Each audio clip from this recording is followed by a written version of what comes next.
Meus irmãos, a paz do Senhor, vamos estudar hoje, vamos fechar o nosso trimestre com a nossa 13ª lição, nossa revista de jovem.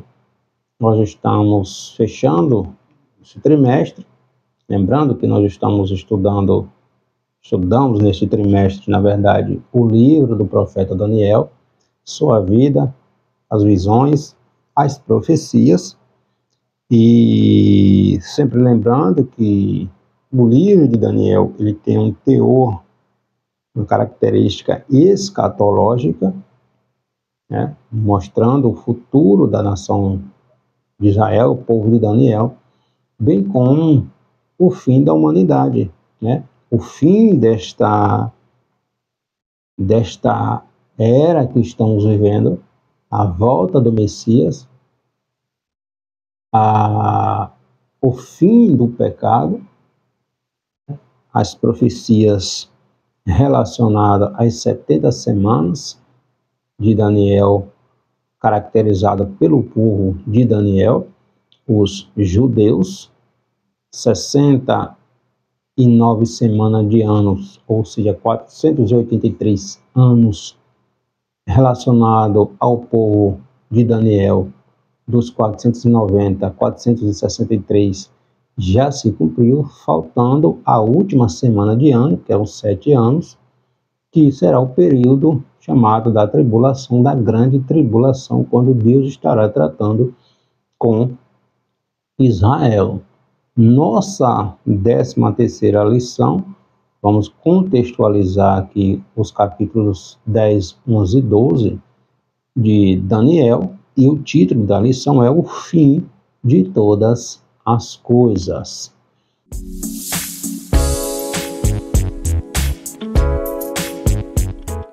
Nosso texto principal está no capítulo 12, versículo 3.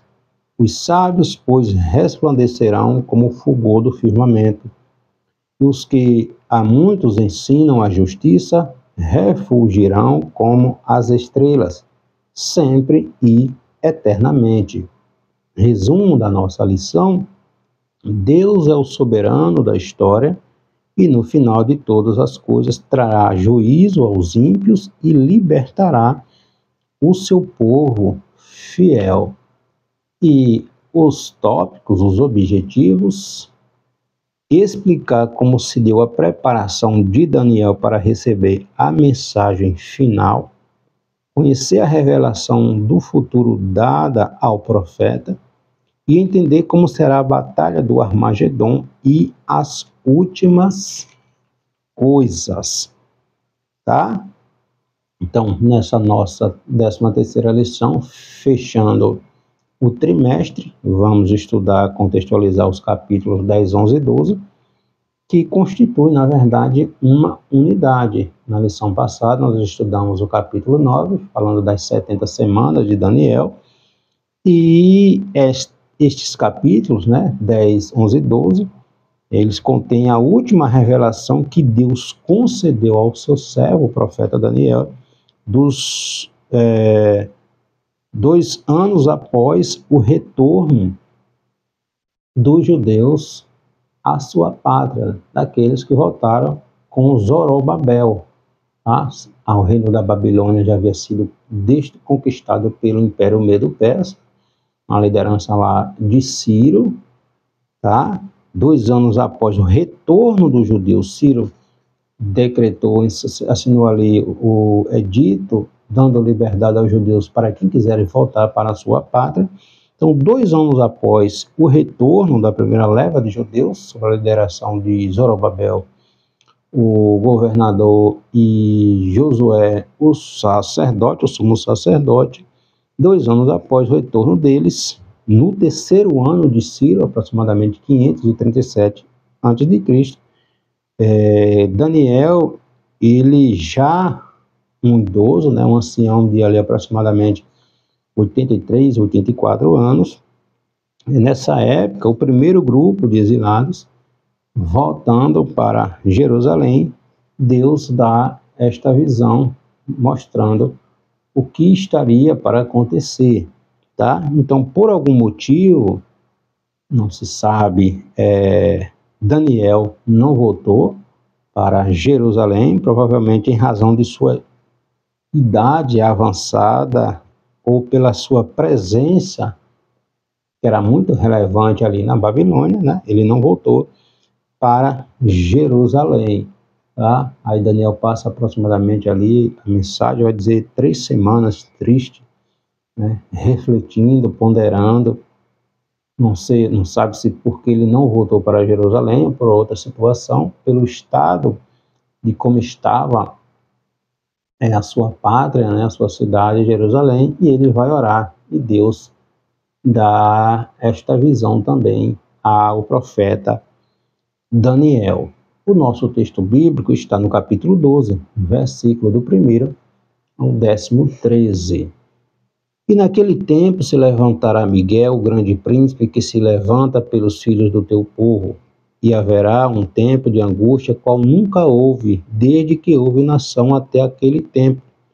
Mas naquele tempo livrar-se-á o teu povo, e todo aquele que se achar escrito no livro.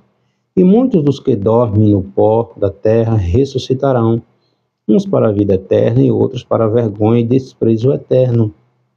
Os sábios, pois, resplandecerão como o resplendor do firmamento, e os que a muitos ensinam a justiça refugirão como as estrelas, sempre e eternamente. E tu, Daniel, fecha esta palavra e sela este livro até o fim do tempo. Muitos correrão de uma parte para a outra, e a ciência se multiplicará. E eu, Daniel, olhei e eis que estavam outros 2, um desta banda, à beira do rio, e o outro da outra banda à beira do rio. E ele disse ao homem vestido de linho que estava sobre as águas do rio, que tempo haverá até o fim das maravilhas. E eu vi o homem vestido de linho que estava sobre as águas do rio, quando levantou a sua mão direita e a sua mão esquerda ao céu e jurou, por aquele que vive eternamente, que depois de um tempo, de tempos e metade de um tempo, e quando tiverem acabado de destruir o poder do povo santo, todas essas coisas serão cumpridas. Eu, pois, ouvi, mas não entendi. Por isso eu disse, Senhor meu, qual será o fim dessas coisas? E ele me disse, vai, Daniel, porque estas palavras estão fechadas e seladas até o tempo do fim. Muitos serão purificados, embranquecidos e provados, mas os ímpios procederão impiamente, e nenhum dos ímpios entenderá, mas os sábios entenderão.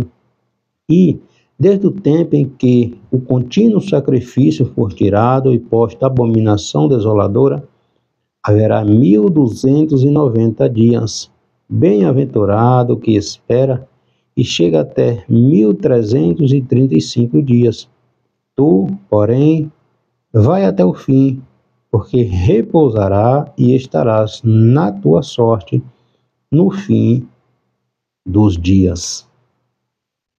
Então, Deus dando a visão a Daniel a respeito desta última semana e anos, 7 anos, relacionada ao seu povo, à sua santa cidade, os judeus, Jerusalém, bem como a toda a humanidade sobre a terra. O anticristo reunirá seus correligionários, para guerrear, para tentar exterminar o povo de Deus, os judeus, quando na metade da tribulação, os judeus reconhecerá que foi enganado pelo anticristo,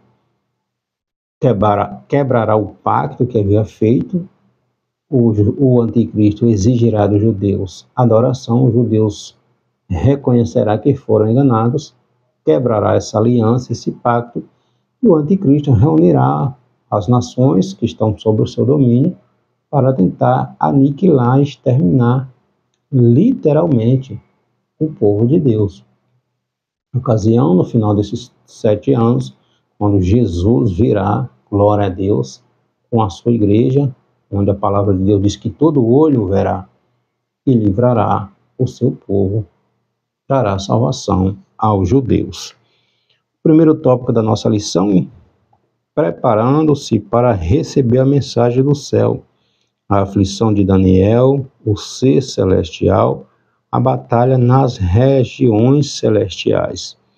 Neste primeiro tópico da nossa lição, contextualizando aqui o capítulo 10 de Daniel, nós vimos na nossa lição passada, capítulo 9, falando das 70 semanas, né, relacionada ao povo de Daniel. Então, como qualquer ser humano, Daniel era humano também, né? Daniel tinha seus momentos de tristeza, seus momentos de aflições. Nós vimos na nossa lição passada que Daniel vai orar a Deus a respeito do futuro do seu povo. Conhecendo através da profecia de Jeremias, Daniel conhece, entende que o período do cativeiro era de 70 anos. Mas os 70 anos já estavam se findando e Daniel vai buscar orientação de Deus a respeito do futuro do seu povo. Aí Deus mostra para Daniel que a restauração não seria instantânea, não seria após os 70 anos, seria prolongado, vai até o tempo do fim. Então, existe um longo caminho pela frente, tá? Então, Deus dá essas visões, essas interpretações, essas profecias a Daniel, tá? Então, Daniel passa 3 semanas triste, está aqui no capítulo 10, versículo 2, olha o que Daniel diz. Naqueles dias eu, Daniel, estive triste por 3 semanas. Alimento desejável não comi, nem carne, nem vinho entraram na minha boca, nem me ungi com unguento, até que se cumpriram as 3 semanas. Então Daniel estava abatido, triste, né? Aí Deus dá essa visão ao profeta. A razão do seu abatimento tinha a ver possivelmente com a interrupção da reconstrução do templo e da cidade de Jerusalém. Naquela ocasião, nós vemos lá em Esdras, capítulo 1, né?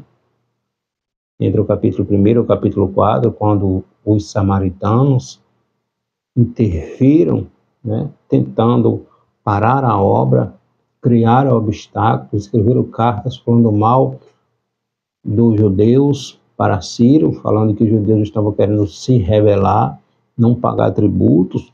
Então, teve um momento ali que a construção do templo, a reconstrução do templo ficou parada. Poderia ser também que Daniel tivesse tentado voltar para Jerusalém, mas por uma situação ou outra não foi possível ele voltar para a sua terra mais, tá? Então o povo voltou, mas a restauração plena ainda não havia acontecido do templo. Então ele está triste, está cabisbaixo e ele vai orar. Aí vai dizer aqui que ele não comeu alimento, jejuando, orando, pedindo direção do céu. Então Daniel entra em vigília e jejum durante 3 semanas, buscando a orientação do Senhor. Em resposta à sua busca, à sua oração, um ser celestial cheio de esplendor se apresenta diante de Daniel, aqui no capítulo 5 e 6 do capítulo 10, os versículos 5 e 6 do capítulo 10. E levantei os meus olhos e olhei, e eis um homem vestido de linho, e os seus ombros cingidos com ouro, como ouro fino de ufaz, e o seu corpo era como berilo, e o seu rosto parecia um relâmpago, e os seus olhos como tochas de fogo, e os seus braços e os seus pés brilhavam como bronze polido, e a sua voz, de suas palavras era como a voz de uma multidão. Entende? Então, as suas declarações são parecidas com as do apóstolo João, que a gente vê lá em Apocalipse, capítulo 1, versículo 12 ao 20, a visão que ele tem lá de Cristo, né? Bem como em Ezequiel, capítulo 1, versículo 26, Ezequiel vem trazer informações semelhantes a desta visão deste ser celestial que o próprio Daniel tem aqui. Então, para muitos estudiosos, né, para muitos exegetas bíblicos, isto seria uma chamada teofania, ou seja, uma manifestação do próprio Cristo, do próprio Jesus, o Filho de Deus. Jesus não havia encarnado, só lá no Novo Testamento. Então, em ocasiões específicas, Jesus, né, aparecia, uma chamada teofania, uma manifestação ali do Filho de Deus. Então, diante da imagem imponente, os companheiros, aqueles homens que estavam ali com Daniel, eles ficaram com medo. Eles não viram o ser celestial, mas temeram, ficaram com medo, ficaram aterrorizados e fugiram, né? Se esconderam, ficando só Daniel. Aí seu corpo se enfraquece, desfalecendo, com o rosto em terra. Então, a glória divina era tão extraordinária que Daniel não podia suportar. Esta carne, né, mortal não consegue suportar a presença da glória de Deus. Nós não suportamos, né? Então Daniel ficou doente, ficou ali abatido. É necessário que aquele ser celestial toque em Daniel para restaurar as suas forças. Então Daniel é informado de que a mensagem da resposta da sua oração, ele estava orando novamente a respeito do futuro de Israel, né? E o anjo vem trazer a resposta a Daniel. Está no versículo 13 do capítulo 10.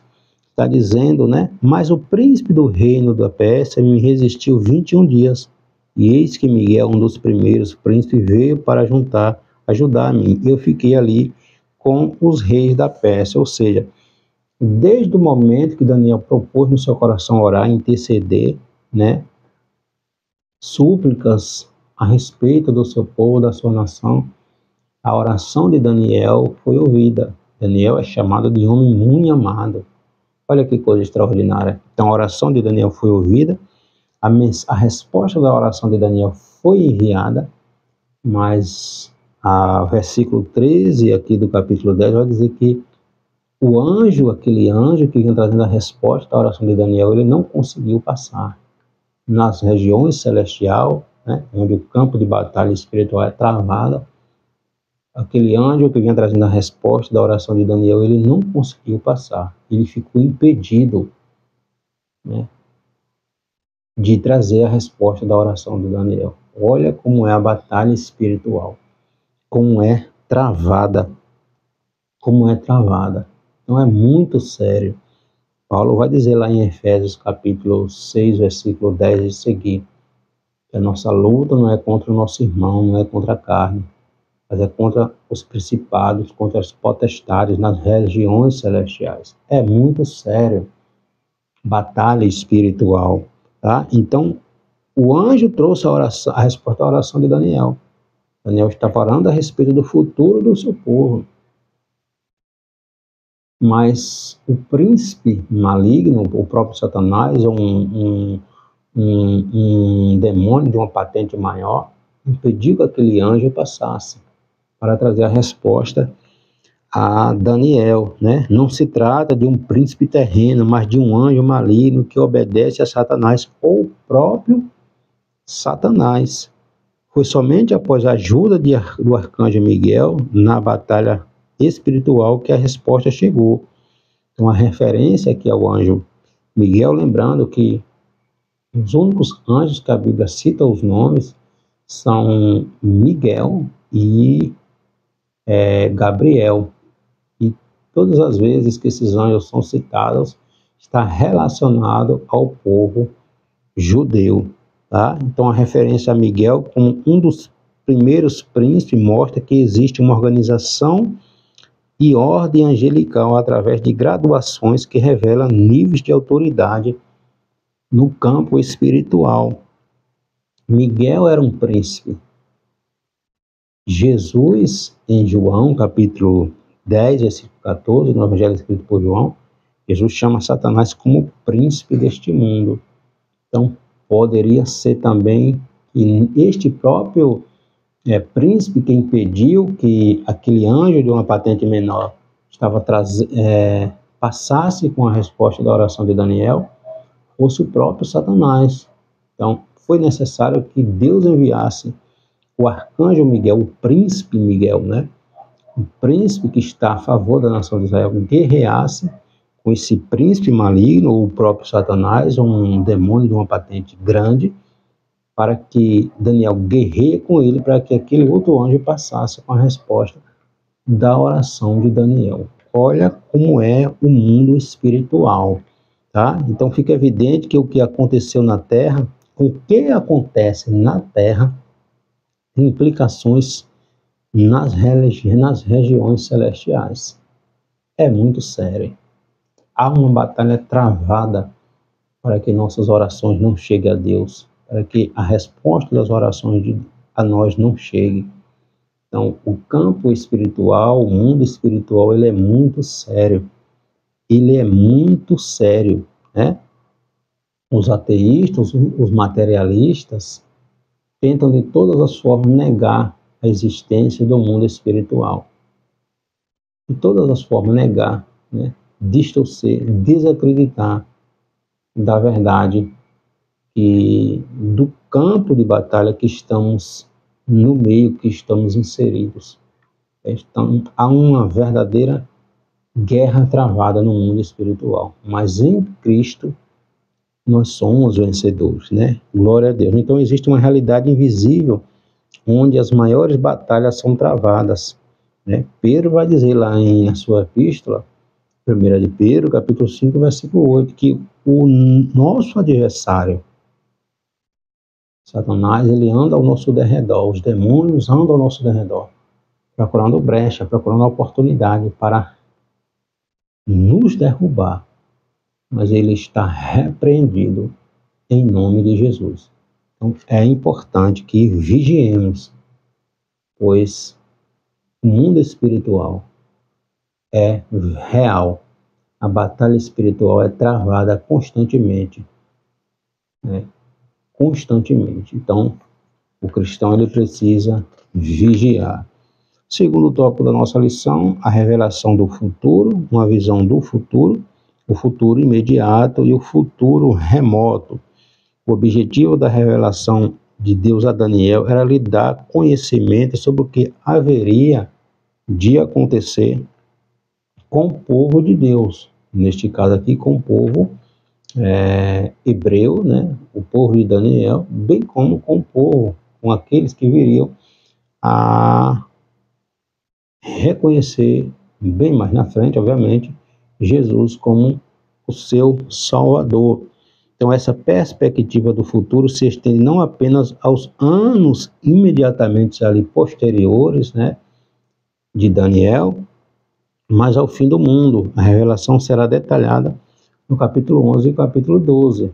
Então, nós vemos desde o capítulo 2 do livro de Daniel aquela imagem do sonho de Nabucodonosor, cabeça de ouro, simbolizando o reino babilônico que já havia caído, peitos e braços de prata, simbolizando o império Medo-Persa, que nesse contexto aqui de Daniel, aqui do capítulo 10, é que estava reinando, né? Após o império Medo-Persa, o império grego assumiria o poder.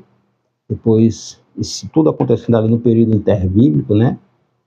Entre o Antigo e o Novo Testamento, também chamado de Neotestamentário, quando acontece a revolta dos Macabeus, e logo depois vem o Império Romano subjugando novamente os judeus. Então Daniel fica sabendo que a guerra não havia acabado. Não havia acabado. Capítulo 20 e 21. E ele disse, sabes que não vim a ti, agora pois tornarei a pelejar contra o príncipe dos persas, e saindo eu, pois, eis que virá o príncipe da Grécia.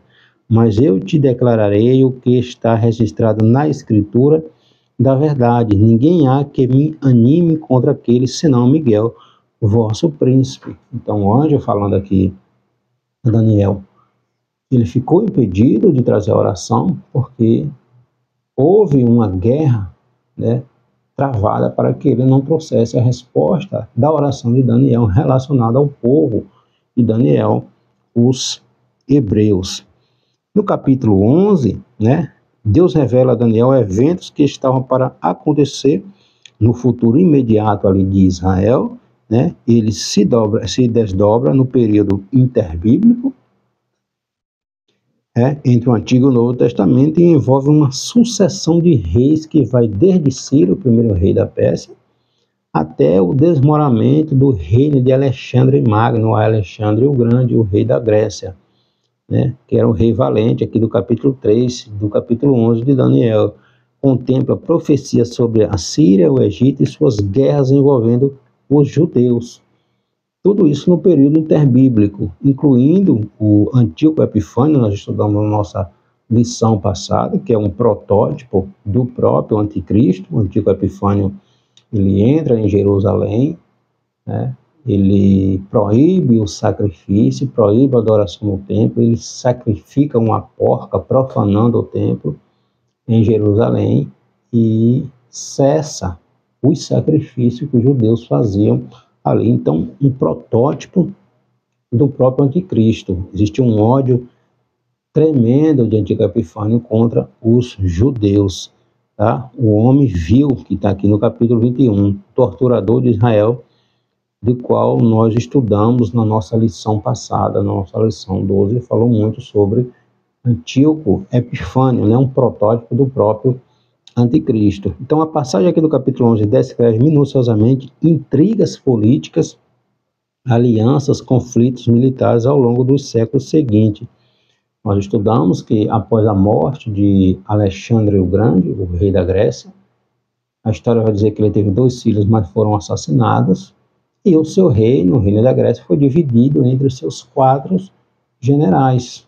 E há uma sucessão de guerras, de lutas travadas pelo poder, vai culminando, a Bíblia vai enxugando, né, vai trazendo para o rei do sul, ali, para aquele general do sul, né, que reinou ali sobre a Palestina, e culminando com Antíoco Epifânio assumindo o poder e profanando o templo e tentando exterminar os judeus, tá? Então, em razão da riqueza dos detalhes proféticos, muitos chegaram a questionar a data do livro de Daniel como se tivesse sido escrito posteriormente aos fatos históricos. Ou seja, após esses fatos ocorridos, né, muitos críticos da Bíblia, eles diziam que o livro de Daniel havia sido escrito bem posteriormente, após todos esses eventos aqui do capítulo 11 terem ocorrido, em virtude das profecias, das visões, está tão igual àquilo que foi registrado. Então, eles não acreditavam que realmente Daniel tivesse escrevido antes de acontecer, nos mostrando que a palavra de Deus ela não cai por terra. A única profecia que nunca deixará de se cumprir é a palavra de Deus. Tá? Então, do versículo 36 aqui do capítulo 11 em diante, nós temos o futuro remoto de Israel e um tempo chamado tempo de angústia, o tempo de angústia de Jacó, que o próprio profeta Jeremias vai descrever lá no capítulo 30, versículo 7, que será chamado o período ali da grande tribulação, né? Quando os judeus serão espremidos, né? Será um tempo de angústia, onde a ira de Deus será derramada sobre a terra. O fato é que a passagem mostra um quadro profético do futuro anticristo, né? E sua atuação na terra, especialmente contra o povo de Deus. O ódio dos judeus não é segredo para ninguém, o antissemitismo não é segredo para ninguém. Nós vemos isso desde lá do tempo de Esther, quando Amã, aquele descendente amalequita, criou um plano para exterminar aqueles milhares de judeus que não voltaram para Israel, para a Palestina, que permaneceram ali no reinado, no território babilônico conquistado pelos medo-persas. E Amã, nós vemos isso lá no livro de Esther, tentando exterminar o povo hebreu que vivia ali na Pérsia. Então, o antissemitismo, o ódio dos judeus sempre existiu. Nós temos visto aí o ódio dos dos grupos terroristas, né, de todas as formas, tentando exterminar os judeus da face da terra. E Antíoco Epifânio, né, foi um protótipo, né, do próprio anticristo. Né? A ideia é matar, exterminar o povo de Deus. Entende? Então, será um grande líder mundial, o anticristo, com poder militar e bélico tão tamanho que procurará de todas as formas destruir, aniquilar o povo judeu, quando o judeu quebrar o pacto que já havia feito com eles, quando ele exigir dos judeus adoração, tá? Então, o tempo do fim, está aqui no capítulo 11, versículo 40, aponta para um período, que é o período da grande tribulação, a última semana das 70 semanas de Daniel, que é a 70ª semana, né? A última semana da profecia de Daniel, está lá no capítulo 9, versículo 27 de Daniel. Nós estudamos na nossa lição passada. Então, no final deste período, o exército, o povo do anticristo se reunirão aos 10 reinos, também registrado aqui em Daniel, que estará sob o poder do anticristo, se unirão forças para tentar exterminar o povo de Deus, os judeus, no vale chamado Vale de Armagedon, aqui em Apocalipse, capítulo 16, versículo 16.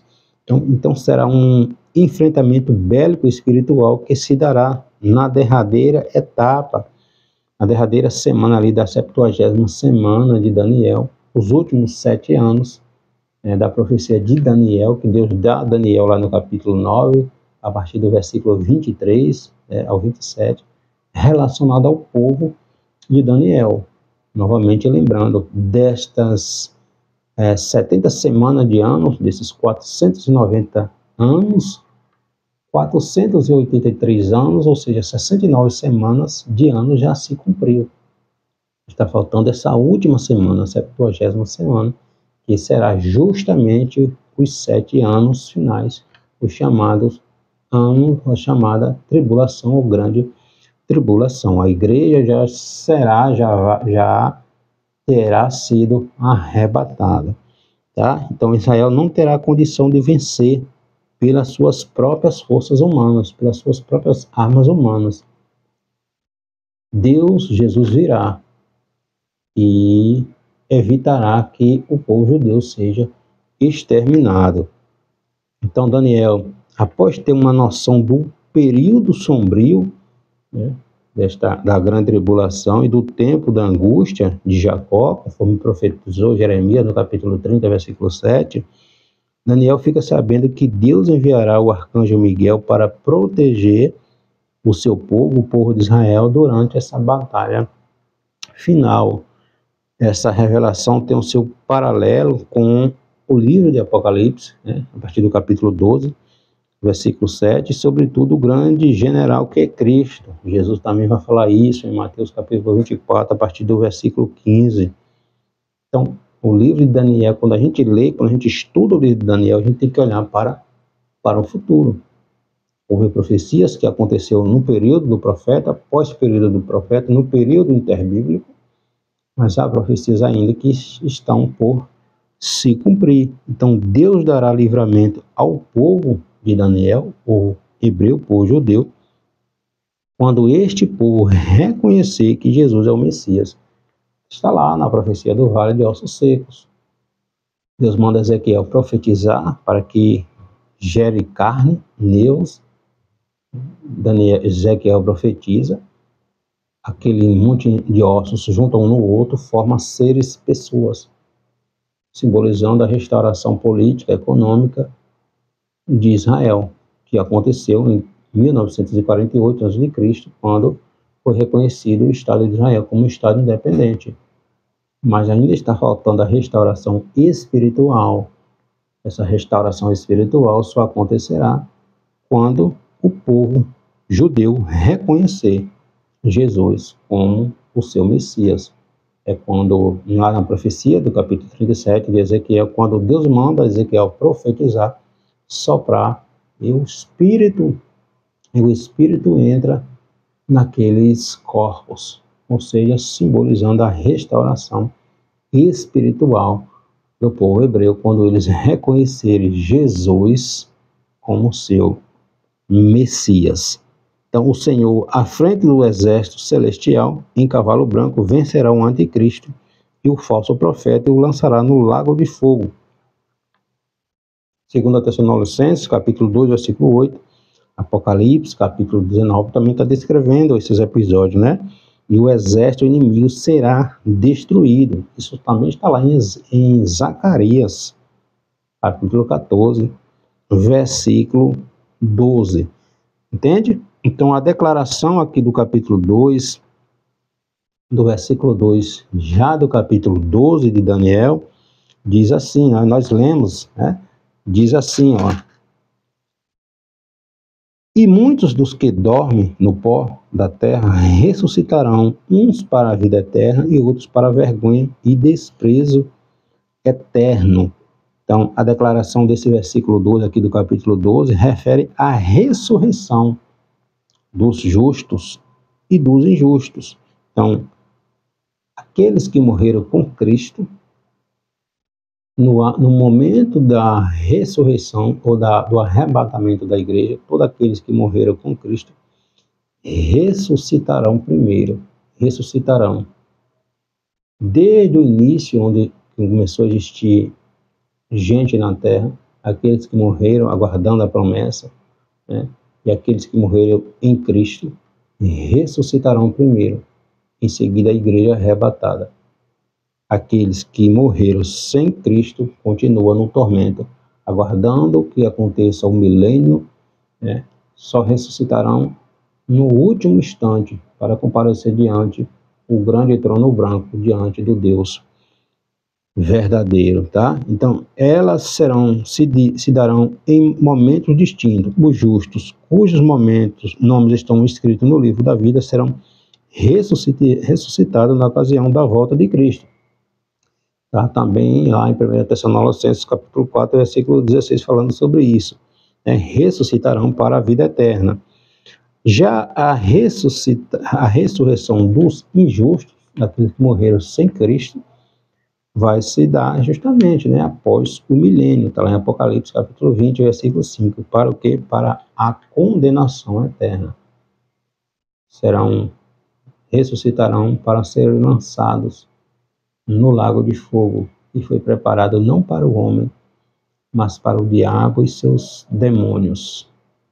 Quando o homem rejeita Deus, automaticamente ele está aceitando o outro lado. Em suas palavras finais, o mensageiro celestial diz a Daniel para que ele cerre as palavras e cele o livro até o fim do tempo. Ou seja, para os costumes da época, selar o livro era uma forma de dar credibilidade pública, uma garantia da veracidade daquele escrito. Ou seja, a palavra de Deus, ela é fiel, ela é verdadeira e ela cumpre o seu propósito. Após Daniel perguntar ao homem vestido de linho sobre o tempo em que aquelas coisas aconteceriam e de humildemente, Daniel reconhecer que não havia entendido a resposta enigmática que lhe fora dada, está lá no versículo 6 a 8 do capítulo 12, né? O ser celestial diz a Daniel para prosseguir, ou seja, vai Daniel, vai embora, vai, pois tais palavras teriam seu cumprimento, mas não no tempo do profeta, né? Então podemos não saber ao certo o tempo exato de cada ocorrência futura, mas podemos confiar no Senhor, porque a palavra de Deus, ela não falha, ela não volta vazia, ela não deixa de se cumprir, porque Deus é um Deus que não mente. Deus é a autoridade final na nossa vida. Logo, a Bíblia Sagrada é a palavra de Deus. E se a Bíblia Sagrada é a palavra de Deus, ela é a autoridade final na nossa vida, porque Deus não mente. Deus não falha. Deus mostrou ao profeta o que haveria de acontecer nos anos seguintes, Nós vemos desde o capítulo 2, com o sonho de Nabucodonosor e a interpretação de Daniel, simbolizando ali os reinos seguintes, né? Período que Jesus seria morto, nas 70 semanas, o Messias, o ungido, seria tirado, o povo do anticristo viria, foi em 70, quando o templo foi destruído. O período da grande tribulação está tudo relacionado. Então, as profecias aqui de Daniel que não se cumpriram, estão por se cumprir, mas nenhuma deixará de acontecer, daquelas que ainda não aconteceram, porque a sua maioria já aconteceu, porque a palavra de Deus não falha. E Jesus está vindo. Jesus está vindo me buscar, está vindo te buscar. Fiquemos preparados. O mundo está este caos, está esta loucura,